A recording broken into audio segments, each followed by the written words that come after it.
In this video, we will reflect upon going beyond a tick box culture. Dr. Perpetua Kirby talks about the factors that we should consider to go beyond a tick box culture and processes into a place where we are actively considering how we collect and use information and voice to shape our work. Some of the key talking points include issues around power, the avoidance of harm, security protocols and potential vulnerabilities, harms to the environment, access to data ethics expertise, and fostering professional values. Lisa's already talked about the issue of the compliance culture, where we become, there's a danger that we just sort of tick boxes rather than think about the sort of depth of what we're trying to do and why we're trying to do it. And so to really sort of focus on to what extent are our practices necessary or might they need to be changed. And to sort of think about, again, how might staff and communities challenge the sort of data-driven technologies and those sort of cultures. So where are the possibilities for dissent, if you like, and different voices to be heard? The other is, I suppose, and that's really about these issues of sort of power and unearthing and then sort of surfacing those power differentials and really sort of exploring those, because that is what a culture, fostering a more inclusive culture, really needs to sort of grapple with that, as the WhatsApp example so sort of usefully illustrated, and some of your comments related to. So the other is of this focus on avoidance of harm to people, so really exploring that.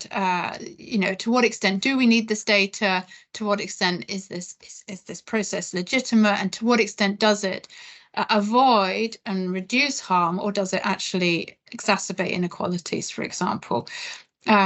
So there's also the sort of safety of potential harmful use of the data, but also sort of security breaches.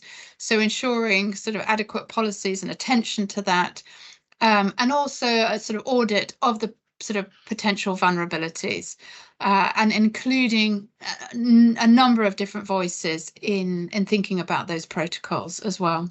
And then an area that might not have been considered very much is the sort of issue of climate change and environmental harm, and actually how that possibly not always now in the communities we work with, but potentially very much in the future, is that we know the most vulnerable communities are greatest risk of climate change.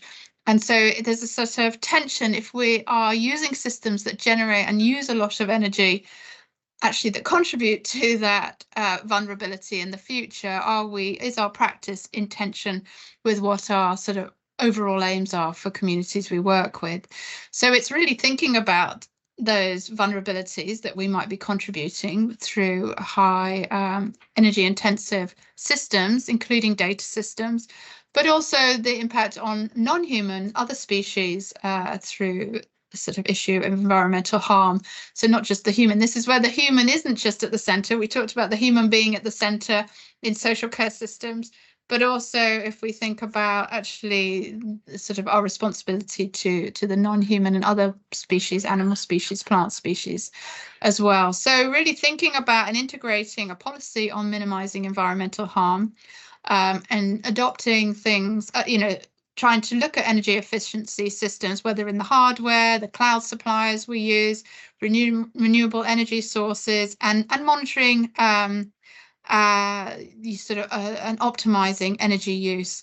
And then thinking about involving different stakeholders in considering that issue, and also the sort of dilemmas that will come up, because often deciding what to do about environmental harm raises tensions, and these aren't necessarily always straightforward. They require some deliberation.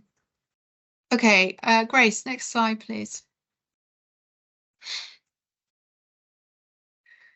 So the other is making sure there is some access to data ethics expertise. As our sort of conversation today has highlighted, these are really difficult tensions and considerations. There's not necessarily a clear right answer.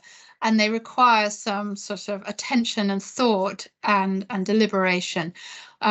So where is the expertise in the organization to go to and explore these issues? And making sure that the ethics responsibility is integral to everyone's role in the staff teams relevant to this area. And then the importance in terms of voice is that recognizing staff, but also those in the community, their expertise in the everyday challenges and experiences of data ethics, as the discussions today have really highlighted as people are bringing up different examples. And then lastly, this idea that Lisa also touched on, this sort of issue of professional virtues, and we've just given some examples here of the sorts of things we might want to foster. And it's interesting, we put honesty here, but then we've got the issue with the WhatsApp, and is it dishonest, or have we just not thought about it before? And how do we foster that sense of trust through the sort of the virtues and practices that we imbue as professionals and embody? And then the argument for a voice lead as well as a data ethics lead, who would work alongside each other, both to model and support the professional virtues that are highlighted as really important to the work of the organisation. Here are some reflective questions for you to consider. Consider examples from your own organisations and practice. How are you considering power when collecting and using information and voice?